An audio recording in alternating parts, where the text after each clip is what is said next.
अब सर्दियों का मौसम विदा ले रहा था। गर्मियां दस्तक देने लगी थीं। अच्छा है, सर्दियों के दिन जा रहे हैं। मैं तो ठंड से परेशान हो गई। हाँ, गौरी ने सही कहा। बेचारी अब कहीं जाकर नहाएगी, वरना पूरी सर्दी बिना नहाए गुजार दी। देखो तो पहले से भी ज्यादा काली पड़ गई है।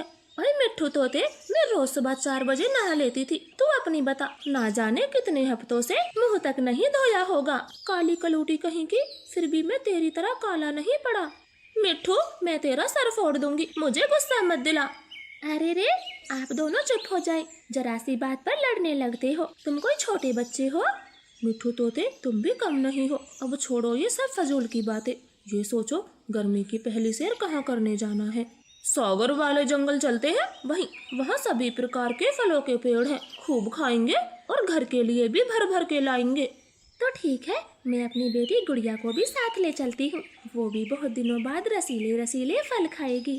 ठीक है चिड़िया, जल्दी आना, देर ना करना, हम इंतजार में हैं। फिर रानो जल्दी तेज उड़कर घर जाती है और अपनी बेटी गुड़िया से कहती है, चलो गुड़िया, जंगल के सारे पक्षी फल खाने दूसरे जंगल जा रहे हैं, तो मैं आपको ले जाने आई हूँ। सच मम्मा, आप मुझे भी साथ लेकर चलोगी? बहुत मजा आएगा। ऐसे गुड़िया खुशी खुशी अपनी मम्मा के साथ उड़ती है और वो सब पक्षी मिलकर दूसरे जंगल की लंबी उड़ान भरते हैं। रास्ते में उन्हें भूख और प्यास लगती है, तो वो एक नदी के पास ठहर जाते हैं और पानी पीकर वापस उड़ते हैं। तभी सामने से एक तेज हवाई जहाज आता है। बचो बचो, हट जाओ, आगे से सब हट जाओ, हवाई जहाज आ रहा है। ऐसे कबूतर शोर मचाता है। गोरी कालू मिट्ठू तोता तुरंत ही साइड हो जाते, मगर वो हवाई जहाज चिड़िया माँ बेटी का एक्सीडेंट कर देता है और वो दोनों नीचे गिर जाती हैं। खून खून, मेरी माँ के सर से खून निकल रहा है। कबूतर कबूतर भैया, गुड़िया के पंख से खून निकल रहा है। आप काली पत्तियों का रस लगा दे, खून निकल रहा है। अंधा कहीं का, दिखाई नहीं देता। इतने पक्षियों का झुंड जा रहा था, ना हटते तो सबको मार जाता। फिर भागकर मिट्ठू तोता कुछ पत्तियां तोड़ता है और पत्तों का रस उनकी चोट पर लगा देता। दोस्तों, अब हमें उड़ना चाहिए, पहले ही देर हो गई है, फिर वापस भी आना है। चिड़िया बहन, अब चले। नहीं कबूतर भैया, मुझसे उड़ा नहीं जाएगा और गुड़िया के भी पंख में चोट लगी है, तो आप हमें यहाँ सुनसान में अकेला छोड़कर ना जाएं। फिर क्या, हम चोट ठीक होने तक के इंतजार में बैठे रहें? चलो कालू जी, हम तो जा रहे हैं, जिसको भी रुकना है वो रुकें। गोरी कालू, मैं भी आ रहा हूँ, मैं क्या करूँगा यहाँ पर? ऐसे वो तीनों वहाँ से चले जाते हैं। तभी धीरे से कबूतर बोलता है, चिड़िया, घर में लूसी मेरा इंतजार कर रही है, फल लेकर जाना है, इसलिए मुझे भी जाना होगा। इतना बोलकर कबूतर भी वहाँ से चला जाता है। अब सुनसान जंगल में वो माँ बेटी अकेली रह जाती हैं। उनको वहाँ बैठे बैठे काफी देर हो जाती है, मगर उनका साथी दोस्त तो कोई भी उनसे मिलने नहीं आता। मम्मा, अब काफी देर हो गई है, हमारे पास लौटकर कोई भी नहीं आया। गुड़िया बेटी, अच्छे दोस्तों का पता बुरे वक्त में ही चल पाता है, इसलिए हम पर ये मुसीबत आन पड़ी है। हाँ मम्मा, वो सब तो मजे मजे से फल खा रहे होंगे और हम यहाँ भूखे पड़े हैं, ऊपर से चोट भी लगी है। बेटी, मैं आसपास कुछ खाने को देखती हूँ, मगर इस सुनसान जगह पर मैं आपको अकेला छोड़कर नहीं जाऊंगी। हम धीरे धीरे चलेंगे, जहाँ भी जाना है साथ रहेंगे। फिर गुड़िया मम्मा की पीठ पर बैठ जाती है। रानो चिड़िया धीरे धीरे उड़ने की कोशिश करती है।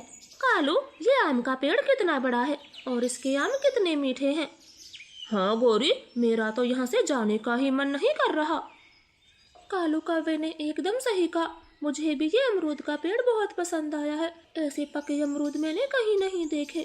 तो क्यों ना हम यहीं पर अपने नए घोंसले बना लें और गर्मी गर्मी यहीं बिताएं। मैं तो तैयार हूँ, लेकिन मुझे तो जाना होगा। मेरी पत्नी लूसी पुराने जंगल में है। मिट्ठू तोता, आज तुम मेरे साथ चलो, मुझे अकेले में खतरा होगा।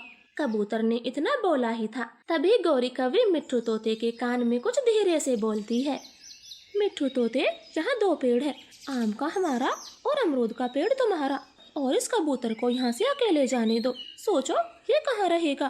कबूतर तुम जाओ, मैं नहीं आ रहा, मैं अपना घर इसी पेड़ पर बनाऊंगा।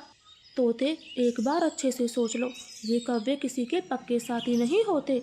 ओए गंदी आंखों वाले कबूतर, तू कौन सा सच्चा है? अपनी दोस्त चिड़िया को यूं ही छोड़ के आ गया। आया बड़ा बोलने वाला, अब चुप करके लौट जा। फिर कबूतर वहाँ से चला जाता है। वो रास्ते में अकेला पड़ गया था, अंधेरा भी छाने लगा था और तभी एक चील कबूतर पर हमला कर देती है। जिस बात का डर था वही हुआ, चील ने मुझे घेर लिया है। अगर कौवे और तोता मेरे साथ होते तो ये चील हमें छू भी नहीं पाती। चील भौंकी थी, कबूतर उससे खूब लड़ता है और आखिर में हार मानकर मर जाता है। इधर गौरी, कालू और मिट्ठू तोता तिनकों का घोंसला बनाकर मस्त बैठे थे, तो दूसरी तरफ रानू चिड़िया अपनी बेटी को धीरे धीरे ले जाकर एक खेत में बैठ जाती है। बस बस गुड़िया बेटी, अब नहीं उड़ा जाता, अब तो रात यहीं गुजारनी होगी। मुझे चक्कर आ रहे हैं, आप उतर जाएं। हाँ मम्मा, ये पालक का खेत है, हमारे मजे आ गई। हमें भोजन भी मिल गया और रहने के लिए घर भी। अब हम यहाँ से कहीं नहीं जाएंगे। वो कैसे बेटी, पालक से हम अपना पेट भर सकते हैं, लेकिन घर कहाँ है? मम्मा, मैं पालक के पत्तों का घर बनाना जानती हूँ। एक बार देखा था, मेरी सहेली मीना बना रही थी।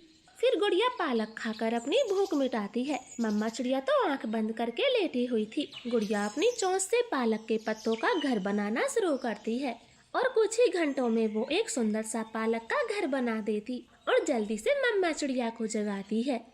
मम्मा देखो, मैंने कर दिया, हमारा पालक का घर बनकर तैयार है। शाबाश मेरी बेटी, ये घर तो बहुत सुंदर है, हम यहाँ ठीक होने तक रह सकते हैं। फिर खुशी खुशी वो दोनों पालक के घर के भीतर जाती हैं और रात चैन से सोती। सुबह हो जाती है। मिट्ठू तोता अपने घोंसले में गहरी नींद सो रहा था, तब एक काली बिल्ली आती है। म्याऊ म्याऊ। कब्बो, आम के पेड़ पर तो मेरा घर है, तुम कब आ गए? चलो भागो यहाँ से, वरना कच्चा निकल जाऊंगी। बिल्ली जी, आप हमें यहीं रहने दें और उस अमरूद के पेड़ पर अपना घर बना लें। प्लीज बिल्ली जी, आप हमें यहीं रहने दें। वो अमरूद का पेड़ भी तो कितना घना है, आप उस पर अपना घर बना ले। प्लीज हमें रहने दें। लेकिन वो तोता कौन है? वो हमारा दोस्त है, लेकिन आप उसे बेशक भगा दें, हमें कोई मतलब नहीं। ये तोता बड़ा मोटा ताजा है, मेरा दिल इसे खाने का कर रहा है।